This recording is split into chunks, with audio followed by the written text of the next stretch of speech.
بسم اللہ الرحمن الرحیم الحمد للہ رب العالمین والصلاة والسلام علی اشرف المرسلین نبینا و سیدنا محمد وعلی آلہ و اصحابہ اجمعین۔ ناظرین السلام علیکم۔ سیرت النبی صلی اللہ علیہ وسلم کے حوالے سے ہماری گفتگو جاری ہے اور آج اس سلسلے کا 40واں پروگرام ہے۔ ناظرین، پچھلے پروگرام میں عرض کر رہا تھا کہ صلح حدیبیہ حضور اکرم صلی اللہ علیہ وسلم کے سب سے بڑے دشمن قریش کے ساتھ تھی۔ قریش کے ساتھ جب امن کا معاہدہ ہو گیا اور آپ اس طرف سے مطمئن ہو گئے تو آپ نے جو باقی دشمنان اسلام تھے، نجد کے عرب قبائل، بدو قبائل یا خیبر کے یہودی، جنہوں نے غزوہ خندق میں ایک اہم کردار ادا کیا تھا، حضور صلی اللہ علیہ وسلم نے ان کی طرف توجہ کی۔ غزوہ خیبر سے تقریباً 3 روز پہلے عرب قبیلہ ہے غطفان اور اس کی شاخ ہے ایک فزارہ، تو قبیلہ فزارہ سے ایک سردار ہے عیینہ بن حصن فزاری اور اس کا بیٹا ہے عبد الرحمن فزاری۔ یہ 40 گھڑ سواروں کے ساتھ مدینہ کے گرد و نواح پر حملہ کرتے ہیں اور مسلمانوں کے بہت سارے اونٹ اور اونٹنیاں لے کر فرار ہو جاتے ہیں، بھاگ جاتے ہیں۔ ایک صحابی ہیں حضرت سلمہ بن اکوع رضی اللہ عنہ، ان کے بارے میں یہ روایات میں آتا ہے کہ آپ بہت تیز دوڑتے تھے اور بہت ماہر تیر انداز تھے۔ آپ نے یہ دیکھا کہ یہ بنو فزارہ کے جو گھڑ سوار ہیں ہمارے اونٹ لے کر جا رہے ہیں، تو آپ نے اپنا گھوڑا ایک اور صحابی کو دیا کہ فوراً جائیں اور حضور اکرم صلی اللہ علیہ وسلم کو اطلاع کریں۔ خود آپ ایک پہاڑی پہ چڑھتے ہیں اور مدینہ کی طرف منہ کر کے زور سے آواز لگاتے ہیں جیسے اس زمانے کا رواج تھا، اور کہتے ہیں یا صباحہ۔ یا صباحہ کا مطلب ہے کہ دشمن نے حملہ کر دیا ہے، مدد کے لیے پہنچو۔ 3 دفعہ آپ یہ زوردار آواز لگاتے ہیں اور پھر دوڑتے ہوئے دشمن کا تعاقب کرتے ہیں، اور دشمن کے نہ صرف یہ کہ قریب پہنچ جاتے ہیں بلکہ اپنے تیروں سے بہت سے لوگوں کو قتل کر دیتے ہیں۔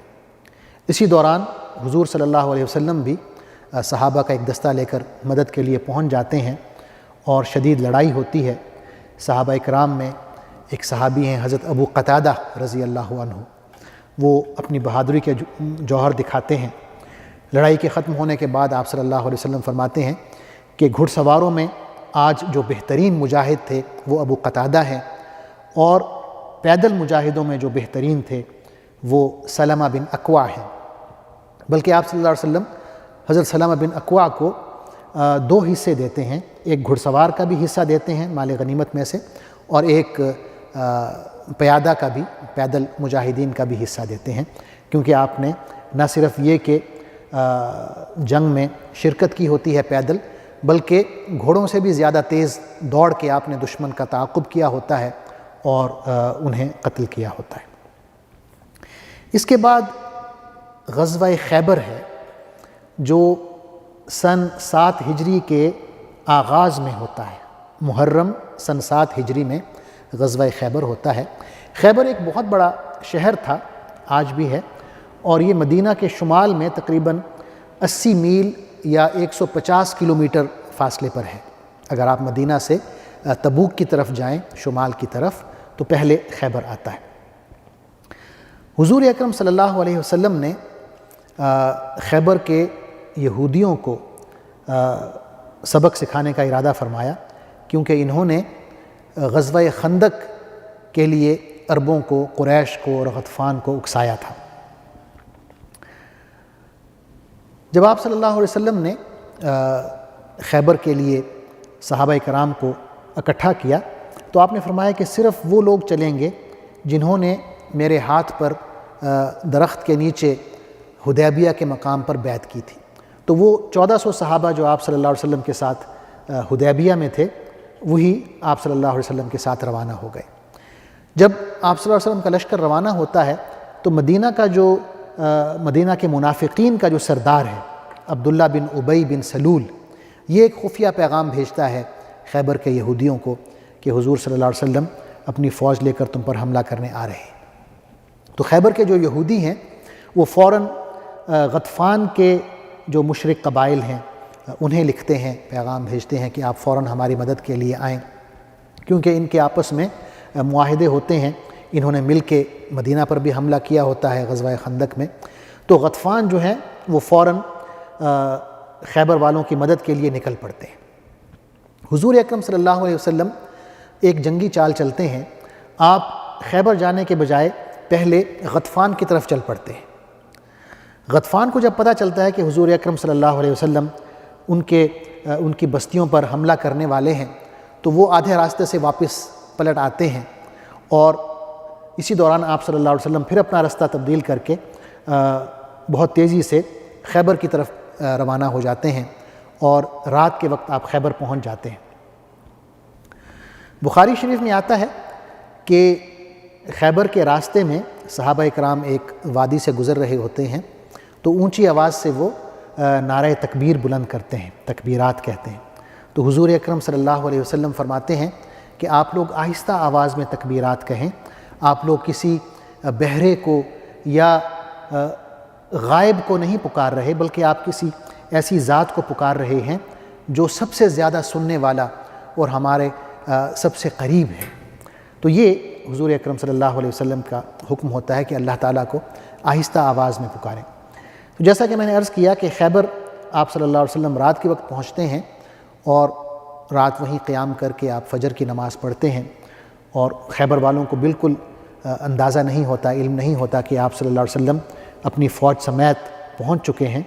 تو وہ صبح جب ہوتی ہے تو معمول کے مطابق وہ اپنے قلعے سے نکلتے ہیں اپنے کدالیں اور بیلچے لیے ہوئے، تاکہ اپنے باغات میں کھیتوں میں کام کریں۔ جو خیبر کی جو زمین ہے یہ ایک زرخیز زمین ہے، باغات ہیں ارد گرد، اور آج بھی یہ باغات موجود ہیں۔ تو جب یہ دیکھتے ہیں آپ صلی اللہ علیہ وسلم کو اور آپ کی فوج کو، تو واپس بھاگتے ہیں اپنے قلعے کے اندر، اپنے شہر کے اندر۔ اس وقت جو خیبر تھا وہ دو حصوں میں تقسیم تھا، ایک حصے میں 5 قلعے تھے بڑے بڑے، اور دوسرے حصے میں 3 قلعے تھے۔ تو سب سے پہلے آپ صلی اللہ علیہ وسلم نے جو پہلا حصہ تھا اس کے قریب پڑاؤ کیا، اور یہاں پر بھی ایسا ہی واقعہ ہوا جیسے غزوہ بدر میں ہوا کہ ایک صحابی آتے ہیں آپ صلی اللہ علیہ وسلم کے پاس جن کا نام حباب بن منذر ہے۔ وہ کہتے ہیں کہ اللہ کے رسول، آپ نے یہاں پڑاؤ کیا ہے تو کیا یہ اللہ کے حکم کے تحت ہے یا آپ کی اپنی ذاتی رائے ہے؟ تو آپ صلی اللہ علیہ وسلم فرماتے ہیں کہ یہ میری ذاتی رائے ہے۔ تو وہ کہتے ہیں کہ اگر ایسا ہے معاملہ تو میرا خیال یہ ہے کہ ہم یہاں پڑاؤ نہ کریں، کیونکہ ہم یہودیوں کا جو سب سے محفوظ قلعہ ہے جس کا نام نائم بتایا گیا ہے، ہم اس کے قریب ہیں، اور ان کے تیر ہم تک پہنچ سکتے ہیں، ہمارے تیر جو ہیں ان تک نہیں پہنچ سکتے۔ اور دوسرا یہ بھی کہ یہ جو زمین ہے یہاں پہ بہت سے کھجور لگے ہوئے ہیں، زمین ہموار نہیں ہے، تو ہمیں نقل و حرکت کرنے میں مشکل پیش آ سکتی ہے، ہمارے لیے بہتر ہوگا کہ ہم کسی ہموار جگہ پہ، کھلی جگہ پر منتقل ہو جائیں۔ تو آپ صلی اللہ علیہ وسلم ان کا مشورہ پسند فرماتے ہیں، اور وہاں سے کوچ کر کے ایک وسیع میدان میں پڑاؤ کرتے ہیں۔ اگلے دن جب جنگ شروع ہونا ہوتی ہے تو آپ صلی اللہ علیہ وسلم فرماتے ہیں کہ کل میں جھنڈا اس شخص کے ہاتھ میں دوں گا جو اللہ سے اور اللہ کے رسول سے محبت کرتا ہے، اور اللہ اور اس کا رسول بھی اس سے محبت کرتے ہیں۔ تو جب صبح ہوتی ہے تو سب لوگ حضور صلی اللہ علیہ وسلم کے پاس پہنچ جاتے ہیں اس امید سے کہ جھنڈا انہیں دیا جائے گا۔ لیکن آپ صلی اللہ علیہ وسلم پوچھتے ہیں کہ علی بن ابی طالب کہاں ہے؟ تو لوگ کہتے ہیں کہ یا رسول اللہ ان کی تو آنکھوں میں تکلیف ہے۔ آپ انہیں بلوا بھیجتے ہیں، اور جب حضرت علی آتے ہیں تو آپ صلی اللہ علیہ وسلم اپنا لعاب مبارک ان کی آنکھوں میں لگاتے ہیں، جس سے ان کی آنکھیں ٹھیک ہو جاتی ہیں، اور ایسے انہیں محسوس ہوتا ہے کہ جیسے کبھی کوئی تکلیف تھی ہی نہیں۔ آپ صلی اللہ علیہ وسلم جھنڈا ان کے ہاتھ میں دیتے ہیں اور فرماتے ہیں کہ آپ جب میدان جنگ میں اتریں تو سب سے پہلے انہیں اسلام کی دعوت دیں، اور انہیں اللہ کے حقوق بتائیں جو ان پر ہیں، اور یہ کہ اگر آپ کی وجہ سے اللہ تعالیٰ کسی ایک شخص کو بھی ہدایت دے دیتا ہے تو یہ آپ کے لیے سرخ اونٹوں سے زیادہ بہتر ہے۔ حضرت علی رضی اللہ عنہ اسلامی فوج کو لے کر میدان جنگ میں اترتے ہیں، اور دوسری طرف جو قلعہ نائم کا سردار ہے جس کا نام مرہب ہے، وہ یہودیوں کے درمیان ایک ہیرو کی حیثیت رکھتا ہے، بلکہ یہودیوں میں یہ مشہور ہوتا ہے کہ یہ جو شخص ہے مرہب، یہ 1000 بندوں کے برابر ہے۔ تو مرہب نکلتا ہے، حضرت علی رضی اللہ عنہ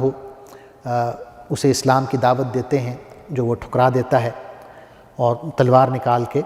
مقابلے کی دعوت دیتا ہے۔ صحابہ میں سے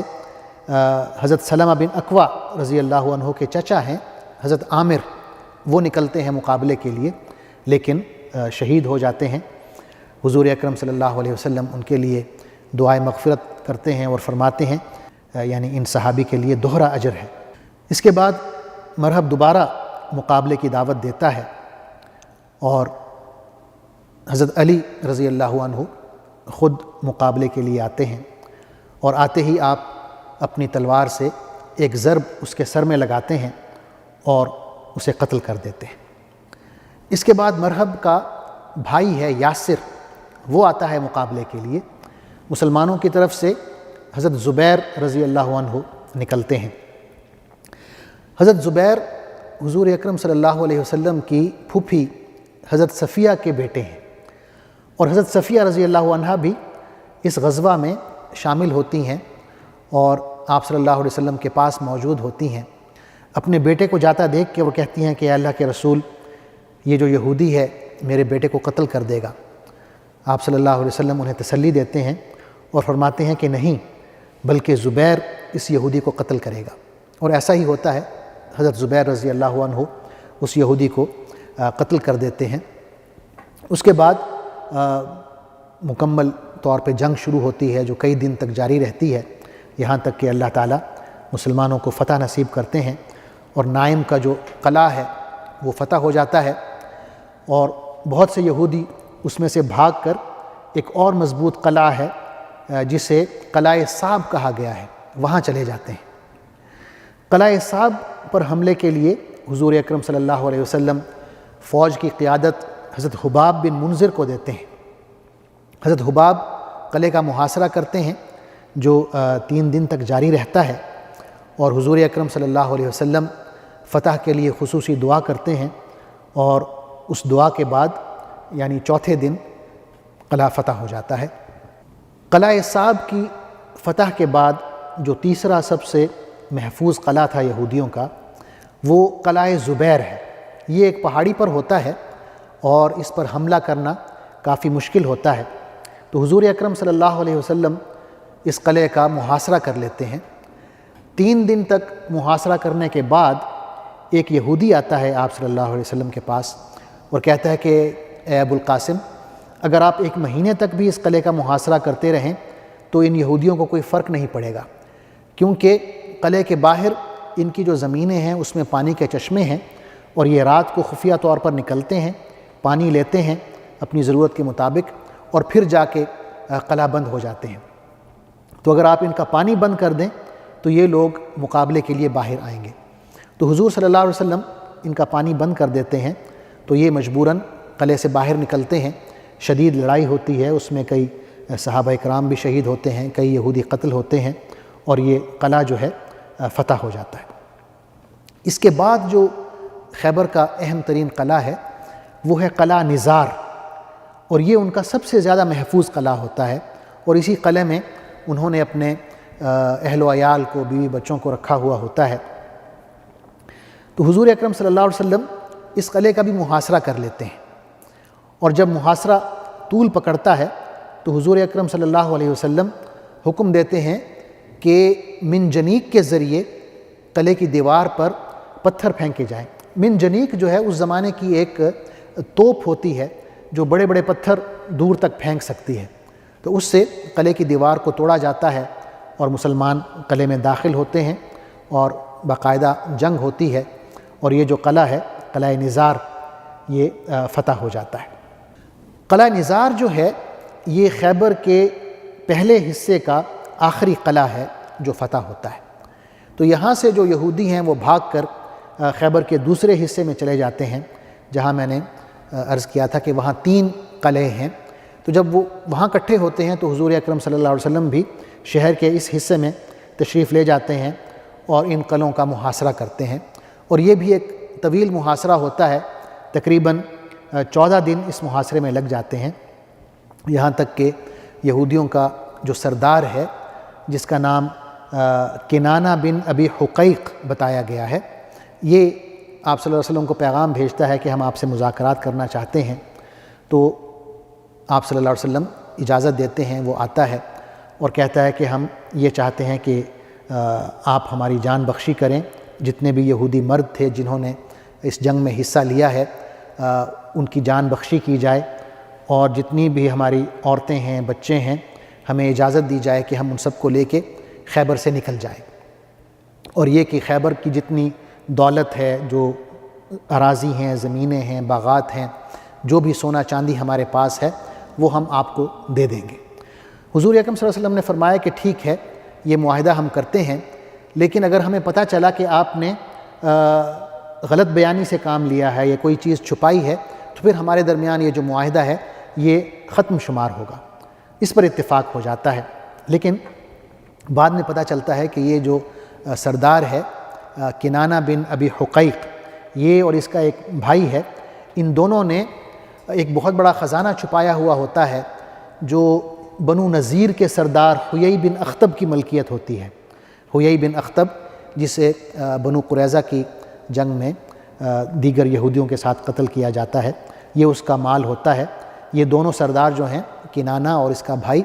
اس خزانے کو چھپاتے ہیں، اور انہی کا ایک چچا زاد بھائی ہے جو آ کے آپ صلی اللہ علیہ وسلم کو خبر دیتا ہے۔ تو اس غلط بیانی کی وجہ سے وہ معاہدہ جو ہے منسوخ ہو جاتا ہے، اور حضور اکرم صلی اللہ علیہ وسلم ان دونوں یہودیوں کو سزائے موت کا حکم دیتے ہیں۔ حضور اکرم صلی اللہ علیہ وسلم کا ارادہ یہ ہوتا ہے کہ یہودیوں کو خیبر سے نکال دیں، لیکن یہودی جو ہیں وہ درخواست کرتے ہیں کہ انہیں خیبر میں رہنے دیا جائے۔ وہ کہتے ہیں کہ یہ زمینیں ہیں، ہم ان پر صدیوں سے کام کر رہے ہیں، کھیتی باڑی جانتے ہیں، تو ہم آپ کو کھیتی باڑی کر کے دیں گے، باغوں کا خیال رکھیں گے، اور آدھا پھل جو ہے اور آدھی فصل وہ ہم مدینہ پہنچائیں گے۔ اس پہ حضور اکرم صلی اللہ علیہ وسلم مان جاتے ہیں، لیکن آپ صلی اللہ علیہ وسلم یہ بھی شرط لگاتے ہیں کہ ہم جب چاہیں گے آپ کو یہ کہہ سکتے ہیں کہ آپ خیبر سے نکل جائیں۔ فتح خیبر کے بعد مسلمانوں میں ایک خوشحالی کا دور آتا ہے۔ بخاری شریف میں ہے کہ حضرت عبداللہ بن عمر رضی اللہ عنہ فرماتے ہیں کہ جب خیبر فتح ہوا تو تب ہم نے پیٹ بھر کر کھانا کھانا شروع کیا۔ حضرت عائشہ رضی اللہ عنہ کی طرف سے بھی ایک ملتی جلتی روایت ملتی ہے کہ جب خیبر فتح ہوا تو ہم نے کہا کہ اب ہم جی بھر کر کھجور کھا سکیں گے۔ خیبر کی فتح پر ایک اور واقعہ ہوتا ہے جو خوش آئند ہے۔ حضرت جعفر رضی اللہ عنہ جو حضور اکرم صلی اللہ علیہ وسلم کے چچا زاد بھائی ہیں، وہ حبشہ سے واپس آتے ہیں اور خیبر میں ہی آپ صلی اللہ علیہ وسلم سے آ کے ملتے ہیں، اور آپ صلی اللہ علیہ وسلم انہیں مل کر اتنے خوش ہوتے ہیں کہ فرماتے ہیں کہ میں بتا نہیں سکتا کہ خیبر کی فتح پر مجھے خوشی زیادہ ہو رہی ہے یا جعفر کے واپس آنے پر زیادہ خوشی ہو رہی ہے۔ غزوہ خیبر کے بعد حضور اکرم صلی اللہ علیہ وسلم کی حضرت صفیہ سے شادی ہوتی ہے۔ ہوتا یوں ہے کہ جب وہ معاہدہ منسوخ ہوتا ہے اور جو خیبر کے لوگ ہیں، عورتیں سب قید ہو جاتی ہیں، تو ان قیدیوں میں حضرت صفیہ بھی موجود ہوتی ہیں۔ تو ایک صحابی ہیں حضرت دحیہ بن خلیفہ کلبی رضی اللہ عنہ، یہ آپ صلی اللہ علیہ وسلم کے پاس آتے ہیں اور کہتے ہیں کہ یا رسول اللہ مجھے ایک کنیز دے دی جائے۔ تو آپ فرماتے ہیں کہ آپ جائیں اور کوئی بھی کنیز آپ لے لیں۔ تو وہ حضرت صفیہ رضی اللہ عنہ کا انتخاب کرتے ہیں۔ یہ دیکھ کر ایک اور صحابی آتے ہیں آپ صلی اللہ علیہ وسلم کے پاس اور کہتے ہیں کہ یا رسول اللہ آپ نے دحیہ کو بنو قریظہ اور بنو نذیر کی سب سے باعزت عورت دے دی ہے، جبکہ مناسب یہ تھا کہ یہ آپ کے حصے میں آتی۔ تو آپ صلی اللہ علیہ وسلم حضرت دحیہ کو دوبارہ بلاتے ہیں اور فرماتے ہیں کہ آپ صفیہ کو واپس کر دیں اور کوئی اور کنیز آپ لے لیں۔ اس کے بعد آپ صلی اللہ علیہ وسلم حضرت صفیہ کو اسلام کی دعوت دیتے ہیں، آپ قبول کرتی ہیں اور حضور صلی اللہ علیہ وسلم ان سے شادی کر لیتے ہیں، اور شادی کرنے سے پہلے آپ انہیں آزاد کرتے ہیں، اور ان کی جو آزادی ہے اسے بطور حق مہر کے استعمال کیا جاتا ہے، یعنی ان کی آزادی جو ہے اسی کو حق مہر شمار کیا جاتا ہے۔ حضور صلی اللہ علیہ وسلم حضرت صفیہ کے چہرے پر ایک نیل دیکھتے ہیں کہ ایک نیل پڑا ہوا ہے، تو آپ پوچھتے ہیں کہ یہ نیل کیوں پڑا ہوا ہے؟ تو وہ واقعہ سناتی ہیں کہ میں نے ایک خواب دیکھا کہ 14ویں کا چاند ہے اور وہ اپنی جگہ سے ہٹا ہے اور آ کر میری گود میں گر گیا ہے۔ فرماتی ہیں کہ اس وقت آپ کے بارے میں میرے ذہن میں کوئی بات نہیں تھی، اور میں نے اپنے خامند سے یہ جب بات کی تو اس نے مجھے زوردار تھپڑ لگایا میرے چہرے پر اور کہا کہ تمہیں اس بادشاہ کی خواہش ہو رہی ہے جو مدینہ میں رہتا ہے۔ تو حضور صلی اللہ علیہ وسلم نے یہ بات سنی، اور ظاہر ہے کہ اللہ کی طرف سے ایک اشارہ تھا کہ حضرت صفیہ جو ہیں یہ ام المؤمنین بننے والی ہیں اور حضور اکرم صلی اللہ علیہ وسلم کے اہل خانہ میں شامل ہونے والی ہیں۔ ناظرین، یہاں پر خیبر کی فتح مکمل ہوئی۔ اس کے بعد آپ صلی اللہ علیہ وسلم نے مزید سفر جاری رکھا، اور خیبر کے بعد ایک شہر ہے فدق، اسے فتح کیا۔ اس کے بعد ایک شہر ہے تیماء، ان کے ساتھ صلح ہوئی۔ ان دونوں واقعات کی جو تفصیل ہے وہ انشاءاللہ میں آئندہ پروگرام میں کروں گا۔ تب تک کے لیے اجازت دیجیے۔ اللہ حافظ، والسلام علیکم ورحمۃ اللہ وبرکاتہ۔ اللہم صلی علی سیدنا محمد وعلی آلہ وصحبہ وسلم۔ اللہم صلی علی سیدنا محمد